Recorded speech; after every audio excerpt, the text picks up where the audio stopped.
안녕하십니까. 박훈탁TV입니다. 인공지능 AI 자율무기가 제대로 규제되지 못하면 이것이 인류의 종말로 이어질 것입니다.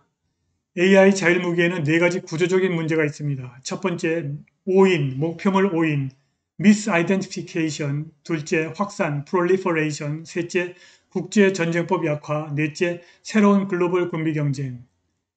이러한 네 가지 구조적인 문제 때문에 AI 자율무기를 올바르게 규제하지 못하면 인류의 종말이 불가피할 것 같습니다. 방송 시작하겠습니다. 구독 버튼, 알람벨 버튼, 좋아요 버튼 부탁드립니다. 미군의 아프가니스탄 철수 막바지였던 지난 8월 29일 아프간인 10명을 숨지게 한 미군의 드론 무인기 공격은 오폭이었던 것으로 드러났습니다. 미군을 노린 자살폭탄 테러를 막은 정당한 공격이었다는 미 국방부의 당초 주장도 사실이 아닌 것으로 드러났습니다. 미 국방부는 17일 현지 시간입니다. 자살폭탄 테러용 폭발물이 실린 것으로 오인해서 아프간인 민간인 차량과 주택을 잘못 공격한 것을 시인했다고 워싱턴 포스트지가 보도했습니다. 케네스 맥켄지 미 중부사령관은 그 공격으로 어린이 7명을 포함해서 최대 10명의 민간인이 살해됐다고 말했습니다. 그런데 이것은 간헐적으로 발생하는 사고가 아니라 AI 자율무기의 심각한 구조적 결함의 결과일 수 있습니다. 리비아 내전에 관한 유엔 안전보장이사회의 최근 보고서에 따르면 킬러 로봇으로 알려진 자율무기 시스템이 작년에 처음으로 사람을 죽였을 수 있다고 합니다. 역사는 자율무기 시스템이 인류의 새로운 군비 경쟁의 출발점으로 인식할 것이고 이것이 인류의 멸절을 초래할지도 모릅니다.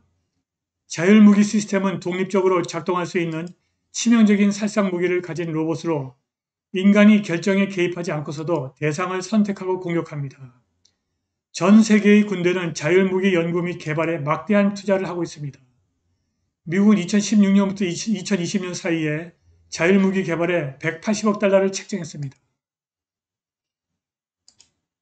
인권단체와 인도주의 단체들은 이러한 무기 개발에 대한 규제와 금지를 놓고 경쟁을 벌이고 있습니다. 외교정책 전문가들은 이러한 견제가 없으면 파괴적 자율무기 기술이 현재 균형을 이루고 있는 핵 전략을 불안정하게 만들 것이라고 경고합니다. 이는 첫째, 전략적 우위에 대한 인식의 근본적인 변화를 초래해서 선제 공격의 가능성을 증가시킬 수 있고, 둘째, 화학, 생물학, 방사선학 무기 그리고 핵무기 기술과 결합될 수 있기 때문입니다. 자율무기 기술은 레이더에 잡히지 않기 때문에 이렇게 치명적인 무기를 피해자가 전혀 인지할 수 없는 상태에서 공격을 할 수 있습니다.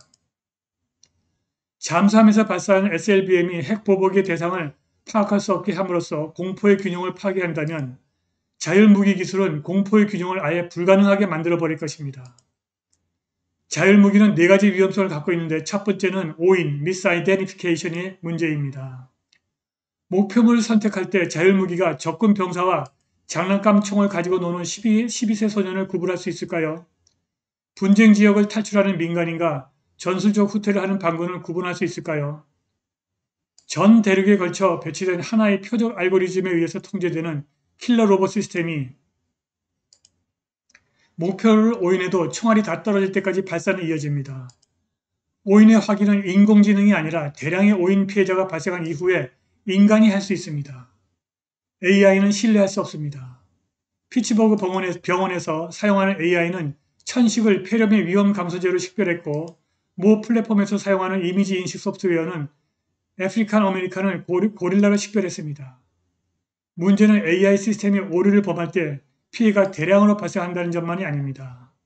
오류가 발생했을 때 제작자는 오류가 발생한 이유와 그 오류를 수정하는 방법을 알지 못하는 경우가 많습니다. 그래서 자율무기 개발에 도덕성을 요구하는 것이 사실상 불가능합니다. 자율무기의 두 번째 문제는 확산, proliferation입니다. 자율무기를 개발하는 군대는 자율무기 사용을 억제하고 통제할 수 있다고 생각하지만 무기 기술의 역사는 정반대가 진실임을 보여줍니다. 시장 압력으로 AK-47 소총 같은 저렴한 킬러 로봇이 널리 판매될 수 있습니다. 이 로봇은 저렴하고 효과적이며 전 세계적으로 순환하기 때문에 억제가 거의 불가능합니다. 저렴한 자율무기는 국제 및 국내 테러리스트를 포함해서 정부 통제 밖에 있는 사람들의 손에 쉽게 들어갈 수 있습니다. 터키 방산업체가 생산한 카루구2는 쿼드콥터 드론과 폭탄의 교배종인데 목표물을 찾고 추적하는 인공지능이 있으며 리비아 내전에서 자율적으로 사람을 공격하는 데 사용될 수 있습니다. 이것이 바로 쿼드콥터입니다. 고급형 자율무기 확산은 더 나쁩니다. 국가들은 화학, 생물학, 방사선 및 핵무기를 탑재할 수 있는 것을 포함하여 점점 더 파괴적인 자율무기를 개발하기 위해 경쟁할 수 있습니다. 증가하는 무기 치사율과 함께 자율무기 사용이 폭증할 것입니다. 고급형 자율무기는 전쟁을 억제하고 전쟁 기간을 줄이는 두 가지 요소를 줄임으로써 더 잦은 전쟁으로 이어질 것입니다. 전쟁이 벌어지는 외국의 민간인과 자국 군인을 보호할 수 있을 정도로 정교한 고급형 자율무기가 개발된다면 도덕성과 비용 대비 효용의 문제가 해결되기 때문에 전쟁이 더 잦아질 수밖에 없습니다. 유엔 특별보고관 아니에스 칼라마르드는 정만 외과적 수술로 도려낸다는 소위 서지컬 스트라이크라는 개념이 도덕적인 비난을 진압했다고 말합니다. 미래에는 자율무기가 없는 나라에서 자율무기를 사용하는 비대칭 전쟁이 증가할 것입니다. 자율무기의 세 번째 문제는 전쟁법 약화입니다. 자율무기는 전쟁 범죄와 잔악행위를 억제하는 인류의 최후의 수단 즉 국제전쟁법을 약화시킬 것입니다. 1864년 제네바 협약까지 거슬러 올라가는 조약으로 성문화된 이 법률은 명예로운 전쟁과 학살을 구분하는 국제적인 기준을 제시합니다. 이 법률 조항은 전쟁 중에 한 행위에 대해서 책임을 질 수 있고 전투 중에 다른 군인을 죽일 권리가 민간인 살해를 정당화하지 않는다는 것입니다. 유고 연방공화국의 전 대통령 슬로보단 밀로셰비치가 이 법률에 의해서 유엔 국제형사재판소에 인도와 전쟁범죄 혐의로 기소되었습니다. 그러나 자율무기가 어떻게 책임을 질 수 있겠습니까? 전쟁범죄를 저지르는 로봇의 책임은 누구에게 있습니까? 누가 재판을 받겠습니까? 무기, 군인의 지휘관, 무기를 만든 회사? 비정부 기구와 국제법 전문가들은 자율무기가 심각한 책임성 부재로 이어질 것이라고 우려하고 있습니다. 자율무기에 대한